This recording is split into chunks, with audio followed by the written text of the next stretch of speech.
that shape. And what's that? 1, 2, 3 times bigger than this. And downstairs we are going out in exactly the same way, so as to make an entrance for you. The little box office just inside the door as you came in is here, and it's 2.5 feet by 6, and my wife has to run the entire theatre from that area. When we've built, we are going to build out over this side, this flank, the north flank, so as to provide a box office and ground floor with a lift, not for people, but for supplies to the bar, coming up into the bar store. And the bar will be there, and we shall have this big lounge with these 2 gorgeous picture windows looking out up and across the Bourne. And then along that back flank where the fire escape was, on the ground floor we shall have an art gallery, which will be solid and not of any windows because they don't want light except from the top. There will be lighting from the top, and then above the art gallery will be this sun terrace and rehearsal and committee room connecting up with the bar lounge, so that when the audience comes out from the interval of a play, instead of just having that area and that in which to move, they will have the whole of that lounge and that sun terrace and that art gallery and entrance foyer in which to buy their coffee and to have their drinks and to move about. It won't alter the shape of the theatre at all. The auditorium will remain the same size, the stage will remain the same size. This is merely to give more facilities and more comfort for the audience when they're not actually sitting down watching the plays. The frightening thing about it is that we restored this beautiful building and converted it into a theatre in 1959 for a total of £15,000. To build on this small piece, we are now told is going to cost us £55,000. And when we say to the architect how much it would cost, he says, when are you going to do it? And we say, well, when we've got the money, and he says, when's that? And we say, we don't know. And he says, well, estimated to start work next January, 76, £55,000, and add £5,000 per month thereafter for every month of delay. So, as you may have read in the papers or heard from our members, we have been working very hard in the last 2 months, launching an appeal based upon these plans, with some booklets which you will find, and if you'd like to take away with you, please do, for funds to do it. We shall do it in the same way as we built the theatre in the first place, by our own hard work. We're not believers in going begging. If you work for something, you get the money out of the work. One of our members ran a sponsored walk the other day, and 62 of our actors and actresses strolled along the seafront and back in absolute comfort and no anxiety whatever on a lovely Sunday morning, and raised 478 quid. Our artists have each given us a picture which we sold in the gallery last month, and over £300 has come in from that. There is a little racket going on at the moment where you buy a ticket for £1, and each ticket has a different name of a play on it. And one of those plays will be chosen by Dame Flora Robson on the 28th of September as the winning play, and that person who holds the ticket with that play on will receive £100. We're hoping to sell 600 tickets, so if you exclude the cost of printing, that will be another £500 towards it. The Arts Council of Great Britain have been down here. They have a special fund for capital grants of this nature for what is called Housing the Arts, and they've shown considerable interest in it. They spent a whole morning here discussing it with our appeal committee and with the architect, and we are hoping to get a substantial sum of money from them. I don't call that begging, that's our money coming back to where it ought to be properly used. And that really, ladies and gentlemen, is the history of the Stables Theatre, and I hope you've enjoyed your visit. Very much, thank you. Thank you very much.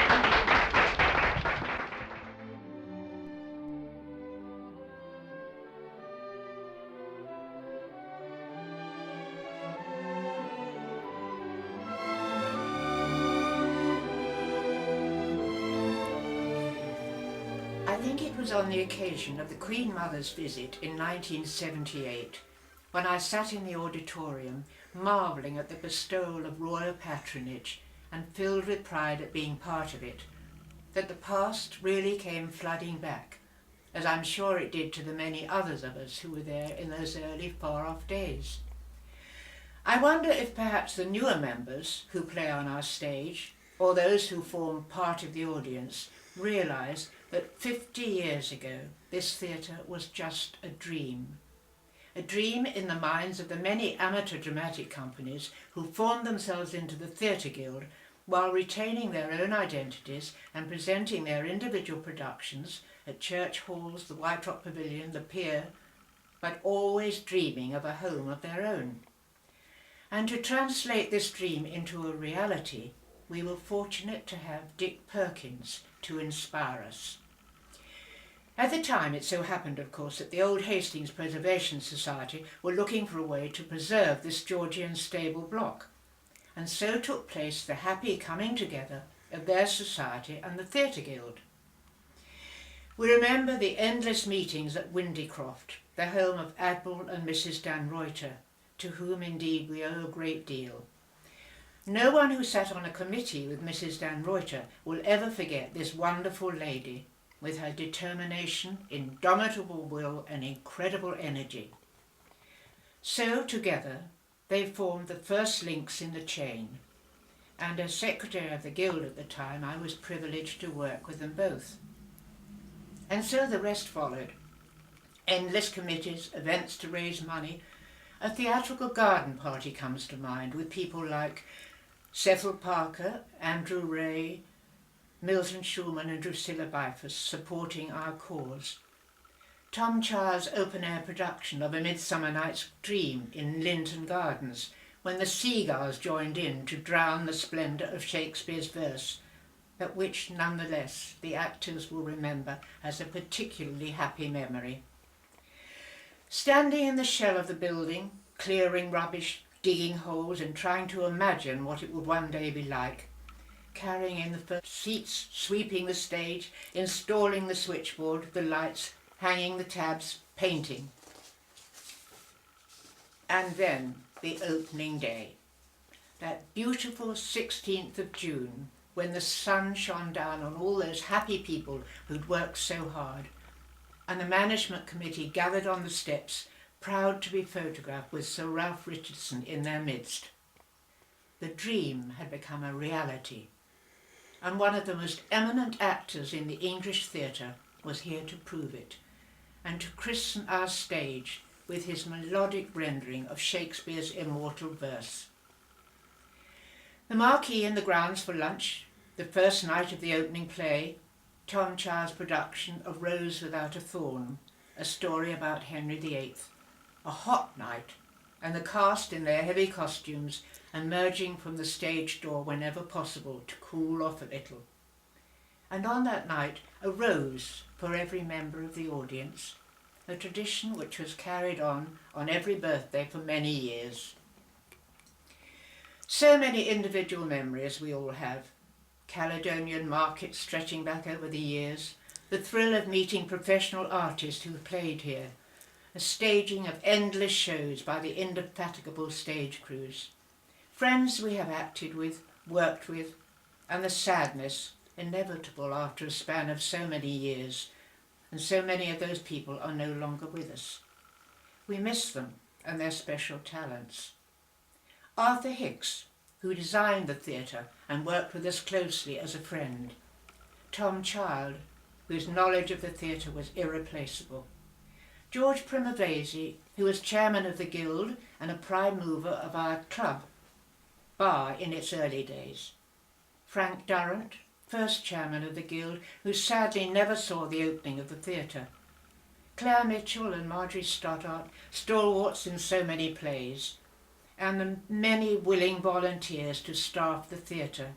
Fred Wilshire, Miss Tuckey, Mrs. McCarthy, Jack Hinckley, Mrs. Fish, and others.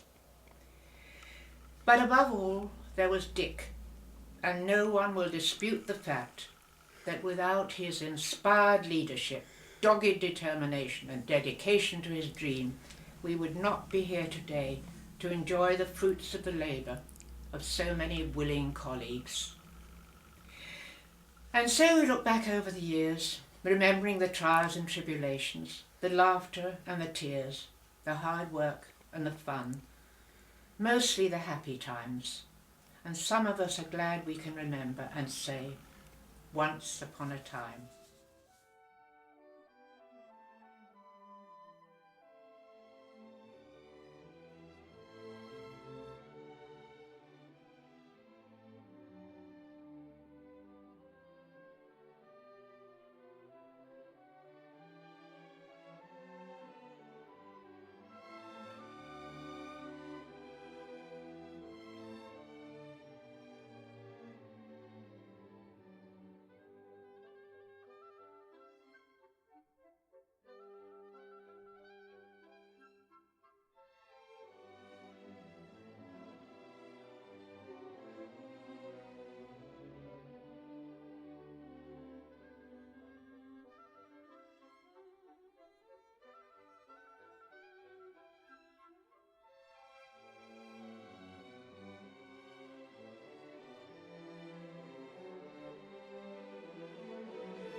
and being given a helping hand by the mayor, and a cheer goes up from the crowd. Introduced to Michael Langdon, and Claire presents a beautiful little bouquet to Her Majesty. And now the Queen Mother, wearing this beautiful pale blue, is introduced to Peter Weston, Sybil Perkins, having a few words to Sybil, Cliff Wall, Treasurer, and to Joy Lucy. Joy is the Secretary. Programme Committee Chairman Pam Haynes is next. Musical Advisor Lawrence Ager, ARCO. And then to Anne Tanner, who has done all the publicity for the opening.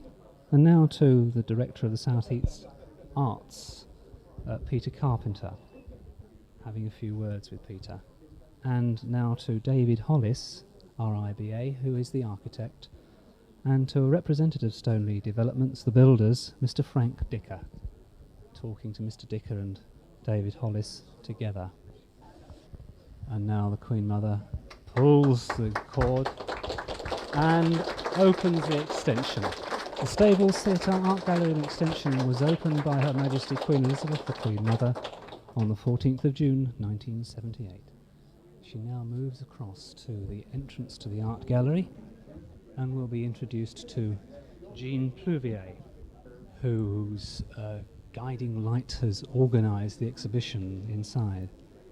She will be introduced inside the art gallery to Mr. Lawrence Irving, OBE, RDI, and to Mr. Frank Wooten, who both have paintings on show today.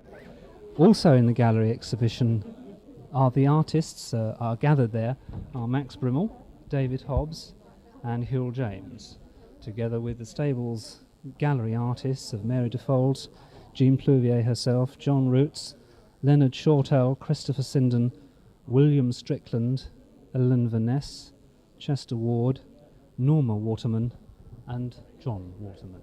Her Majesty is now just inside the doors and beginning to look at the paintings, obviously taking a great interest in the paintings that are in the gallery, because she is a collector herself, and she will, I'm sure, very much like seeing the paintings in the art gallery. And into the long gallery, and looking at some of the items that have come from the Hastings Museum and have been loaned by individuals. Gathered up here are many members of the committee and other committees, friends and helpers to the Stables Theatre, who in the draw have found themselves up here in this new long gallery. And she's coming up to the window to look out, looking at the view, and I'm sure she's going to give the crowd a wave. Spoke to somebody there, walking along. Gwen.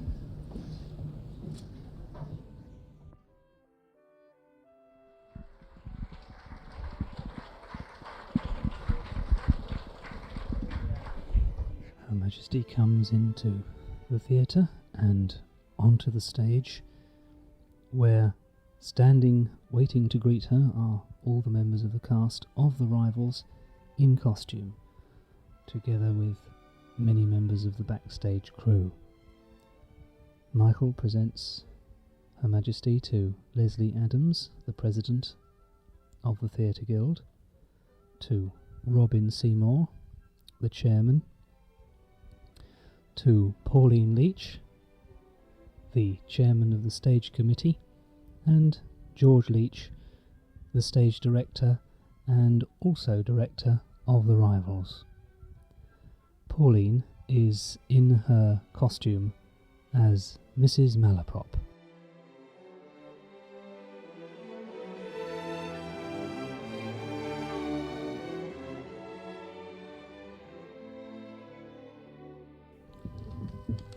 Your Majesty, we are greatly honoured by your visit to the Stables Theatre this afternoon.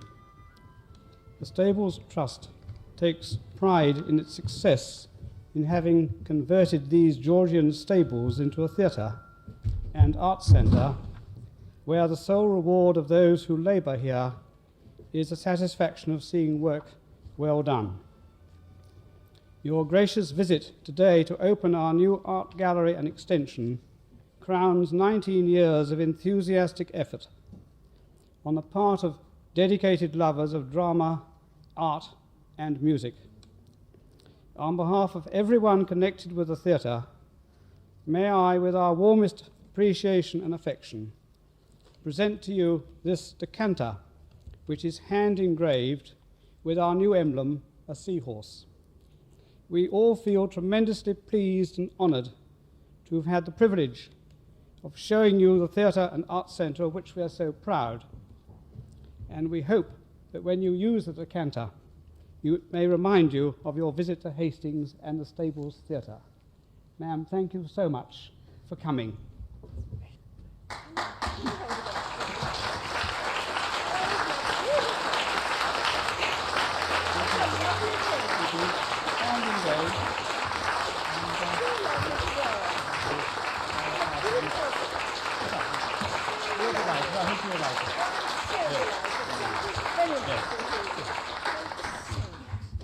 First of all, may I thank you most warmly for this very beautiful gift. I'm sure it will always be a very great treasure. Thank you so much. It's lovely.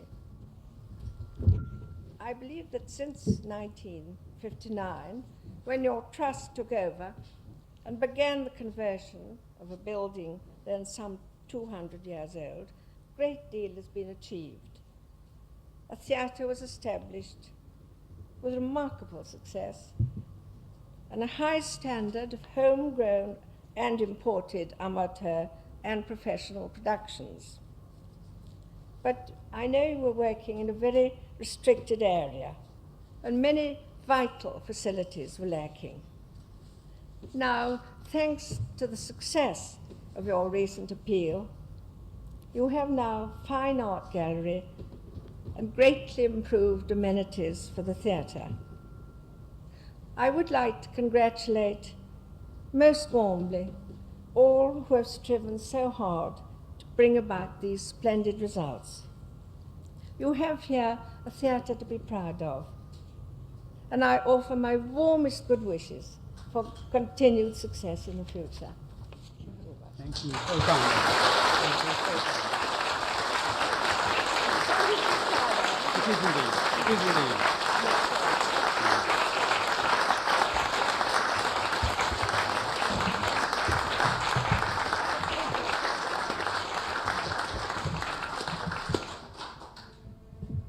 You dare.